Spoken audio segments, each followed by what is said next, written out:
শয়তানকে দূরে সরাইবার লাগি লা হাওলা ওয়ালা পড়ি মরণের সময় ফেরত 1 ঘন্টা হইতে পারে আযাবে সাকরাত, 1 দিন হইতে পারে, 1 মাস হইতে পারে, 40 দিন হইতে পারে, 3 মাস হইতে পারে। আযাবে সাকরাত বড় কঠিন আযাব।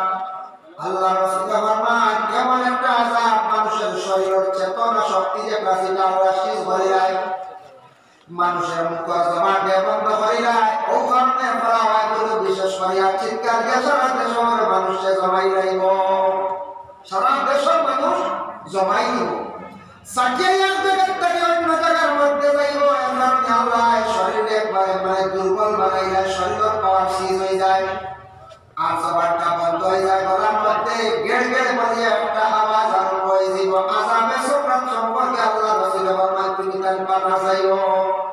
যদি দেখো কোনো মানুষের যদি আযাবে সাকরাত আরম্ভ হইছে, এই ব্যক্তির নিকটে বেশি বেশি বলিয়া সূরা ইয়াসিন শরীফ পড়িও।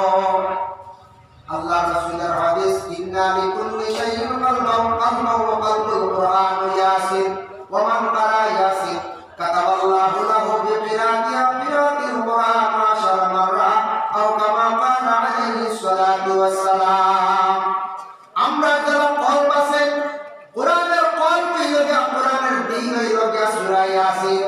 এই সূরা ইয়াসিন শরীফ যদি একবার তোমরা বান্দা তিলাওয়াত করেন, আল্লাহর বান্দা তিলাওয়াত করেন, আমলনামার মধ্যে 10 কোরআন খতমের সওয়াব আল্লাহ দান করেন। হবে সুবহানাল্লাহ। কোরআনের দিন যদি আযাবে সাকরাত দেবেন তাহলে নিকটে বসাইয়া জান্নাতওয়ালা একজন ব্যক্তি দিয়া বেশি বেশি করিয়া ওলা দৌলত তুমি দান করো। সূরা ইয়াসিন শরীফ তিলাওয়াত করো। সূরা ইয়াসিন শরীফ তিলাওয়াতের বদৌলতে আল্লাহ